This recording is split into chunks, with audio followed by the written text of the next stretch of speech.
Si tuvieras que responder ahora mismo, ¿de qué está hecha la silla en la que estás sentado? O, no sé, el aire que respiras, las estrellas. La respuesta fácil es átomos. Es lo que aprendimos en la escuela. Pero esa es solo la primera capa de la cebolla. ¿Qué pasa si vamos más adentro? Hoy vamos a hacer precisamente eso. Vamos a analizar el mapa más detallado que la humanidad ha creado sobre la realidad fundamental. Se conoce como el modelo estándar de la física de partículas. Para esta exploración, nos basamos en varios textos de física que desglosan esta teoría. Y la verdad, al principio parece un verdadero zoológico de partículas con nombres extraños.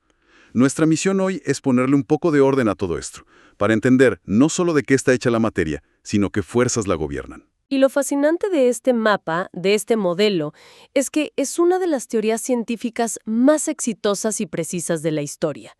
Sus predicciones se han comprobado con una exactitud de verdad brutal. Pero, como bien dices, la palabra clave es modelo.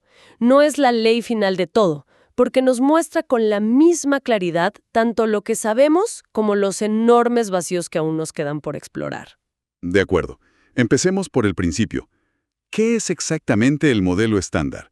Las fuentes lo describen como un marco teórico de los años 70 que une varias ideas. No es una sola cosa. Exacto, es más como una gran suite de teorías que funcionan juntas a la perfección. Por un lado tienes la teoría electrodébil, que es una fusión increíble del electromagnetismo, la luz, la electricidad, y la fuerza nuclear débil, que maneja ciertos tipos de radiactividad. Por otro lado, tienes la cromodinámica cuántica, que es la teoría, digamos, ultrapotente que describe la fuerza nuclear fuerte, la que mantiene unidos los núcleos de los átomos. El modelo estándar es el edificio que alberga estas dos grandes ideas. Pero en la entrada de ese edificio hay un cartel enorme que dice «Prohibida la entrada a la gravedad», ¿no? Porque siempre se mencionan 4 fuerzas fundamentales, pero aquí solo cubrimos 3. Precisamente. Y ese es el primero y más grande indicio de que el mapa no está completo. Por un lado, tenemos la relatividad general de Einstein, nuestra mejor descripción de la gravedad, que funciona de maravilla a gran escala. Planetas, galaxias, el universo entero. Por otro, tenemos el modelo estándar, que es cuántico y funciona a la perfección a escala subatómica. El problema es que no hablan el mismo idioma matemático. Claro. Intentar unirlas es uno de los mayores desafíos de la física teórica actual. Entendido. Así que es como tener 2 manuales de instrucciones perfectos, uno para construir un rascacielos y otro para un microchip, pero las herramientas de uno no sirven para el otro. Esa es una gran analogía. Ahora bien, dentro del manual del microchip, el del modelo estándar, todas las partículas conocidas se dividen en 2 grandes familias con personalidades muy distintas. Los fermiones y los bosones. Si no me equivoco, los fermiones son los ladrillos, la materia en sí. Correcto, son las partículas de sustancia. Y tienen una regla de oro que lo cambia todo, descrita por el principio de exclusión de Pauli. Suena muy técnico, pero la consecuencia es literalmente sólida. Dice que 2 fermiones idénticos no pueden ocupar el mismo estado cuántico en el mismo lugar y al mismo tiempo. Espera un momento.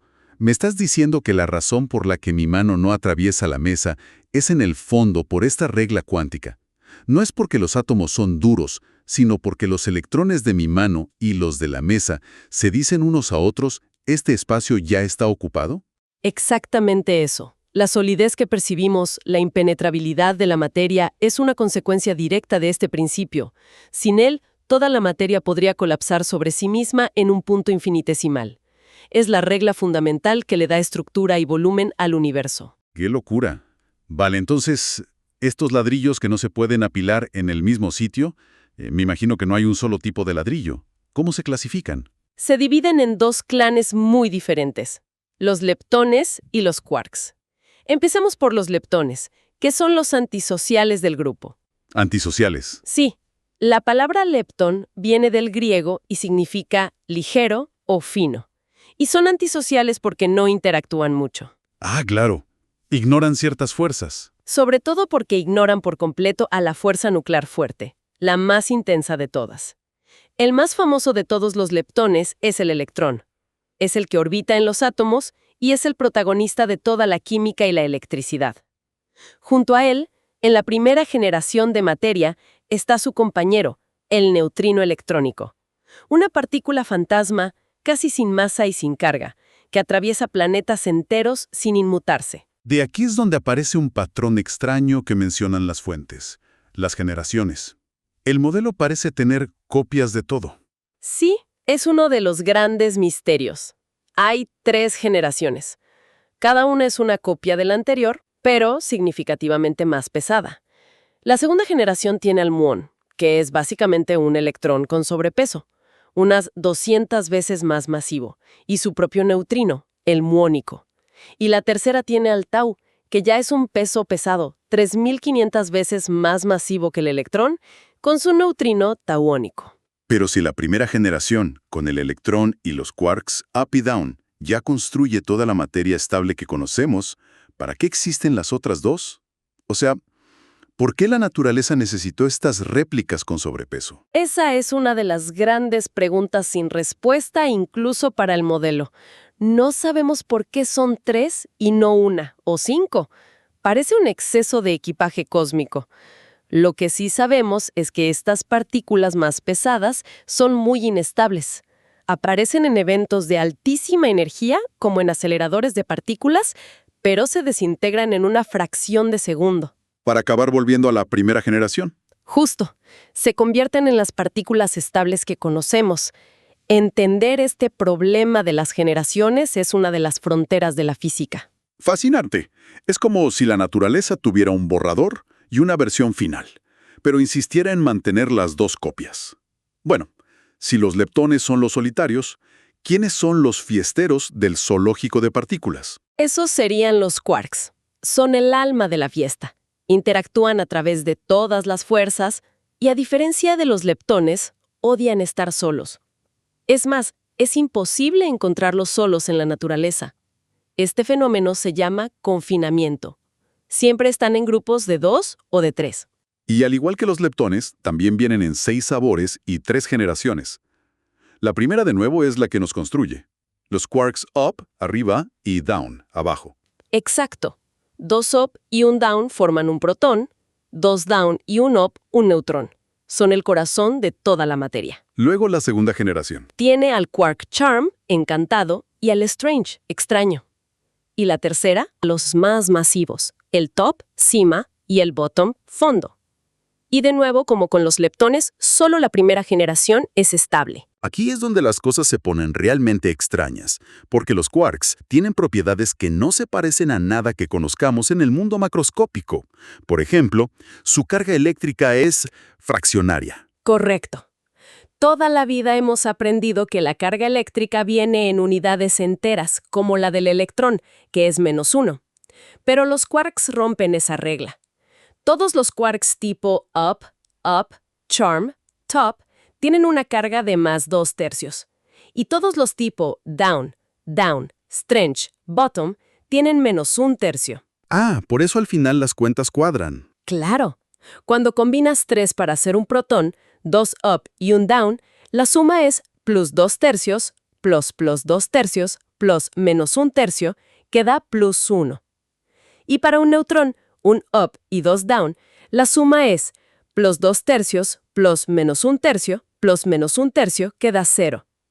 Las fracciones se combinan para darnos los números enteros que vemos en el mundo. Pero no es la única propiedad extraña.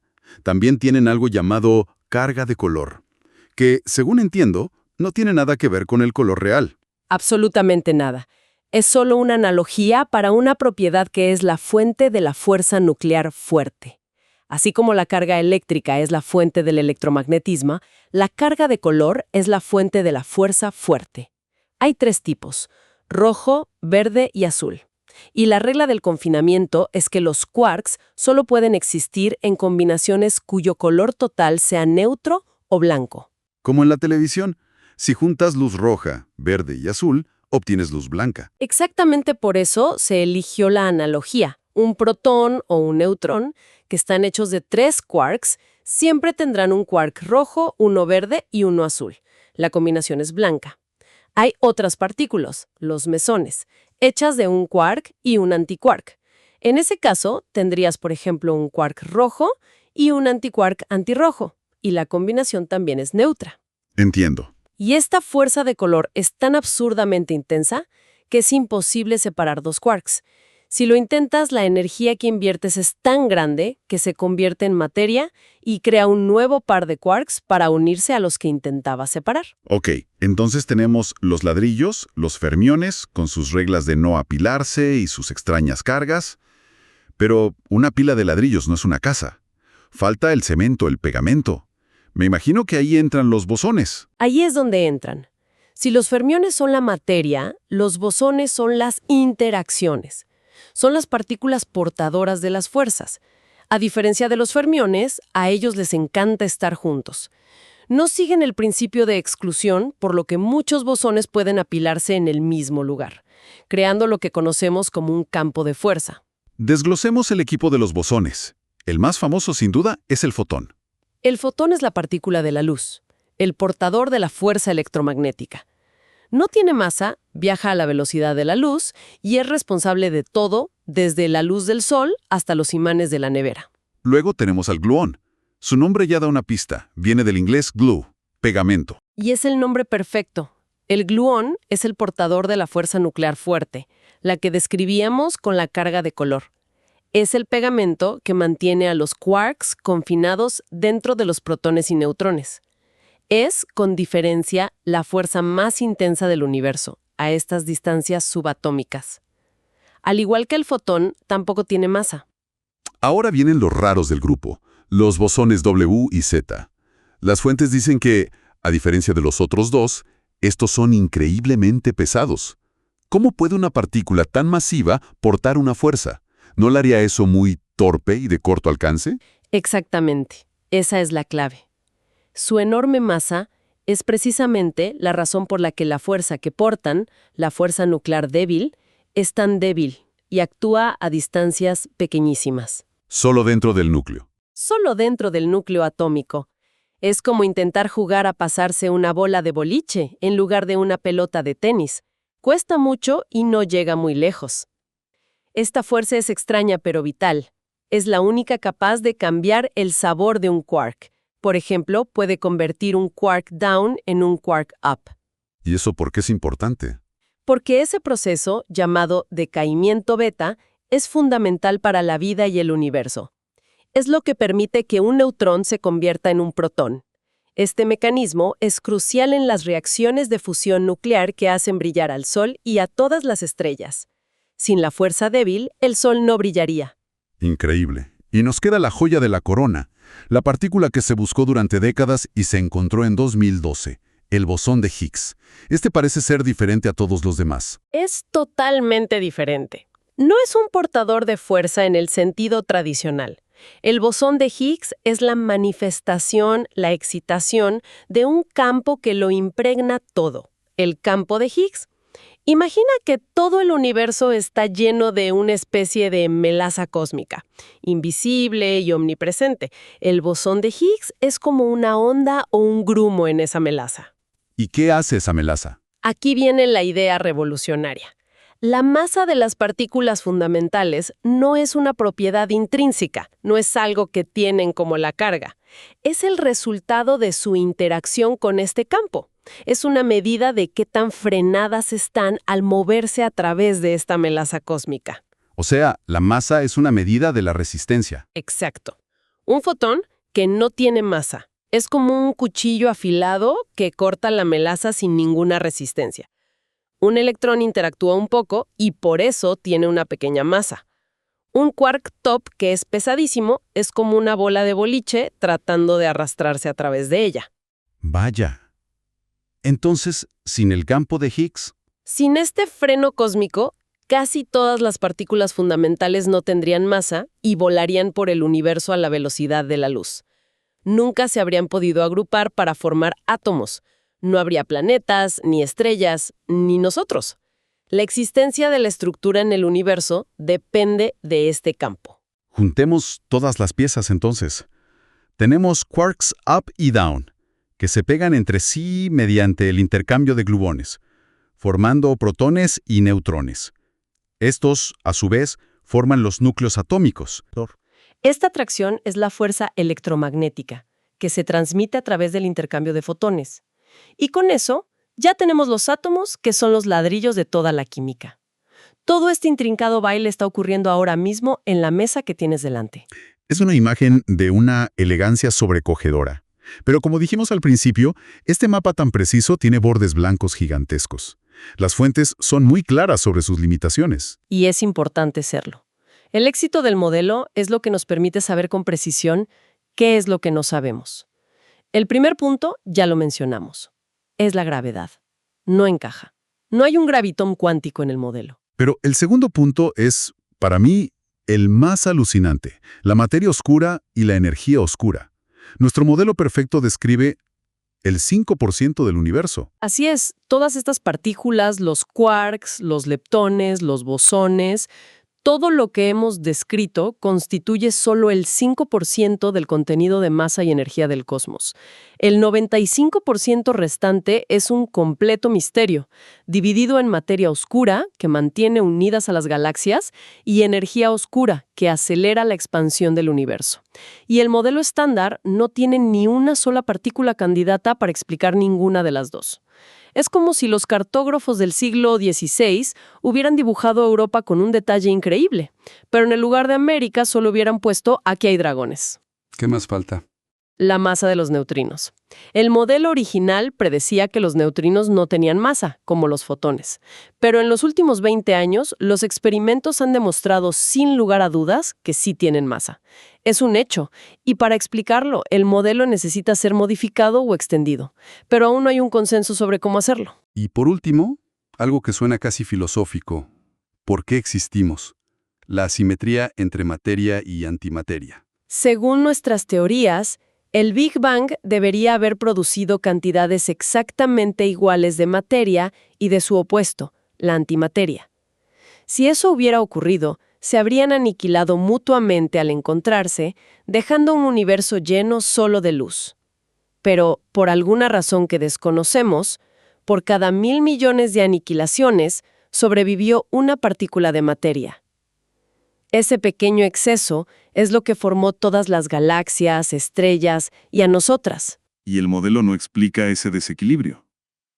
No tiene una explicación satisfactoria para este desequilibrio fundamental. Así que, en resumen, tenemos este mapa increíblemente detallado de la realidad subatómica. Un elenco de 12 partículas de materia, los fermiones, organizados en 3 generaciones redundantes y un puñado de bosones que actúan como mensajeros de las fuerzas. Es el lenguaje con el que entendemos el cosmos a su escala más pequeña. Pero es un lenguaje al que le faltan palabras cruciales. Es una teoría tan exitosa precisamente porque nos permite formular con una precisión exquisita las preguntas que aún no podemos responder. Cada descubrimiento nos ha acercado más, pero también ha revelado la profundidad de nuestra ignorancia. Y para terminar, las fuentes mencionan algunas ideas teóricas que van más allá. Y hay una que me dejó pensando. El modelo asume que los quarks y los leptones son el final del camino, que son puntos fundamentales, indivisibles, pero algunas teorías especulan que quizás no lo son. Así es. Hay hipótesis, como la de los priones, que sugieren que podría haber otra capa más profunda, que los propios quarks y leptones podrían estar compuestos de partículas aún más pequeñas. Es una idea especulativa, por supuesto. No hay ninguna evidencia. Experimental. Pero plantea una pregunta vertiginosa. ¿Estamos realmente viendo la capa final de la realidad? ¿Los verdaderos átomos indivisibles que buscaron los griegos? ¿O apenas hemos arañado la superficie de una estructura infinitamente más compleja, como muñecas rusas que siguen y siguen? Y esa es la pregunta que impulsa a miles de físicos en todo el mundo a construir experimentos cada vez más grandes y potentes. La búsqueda de la siguiente capa, si es que existe, es la gran aventura de la ciencia fundamental de nuestro tiempo.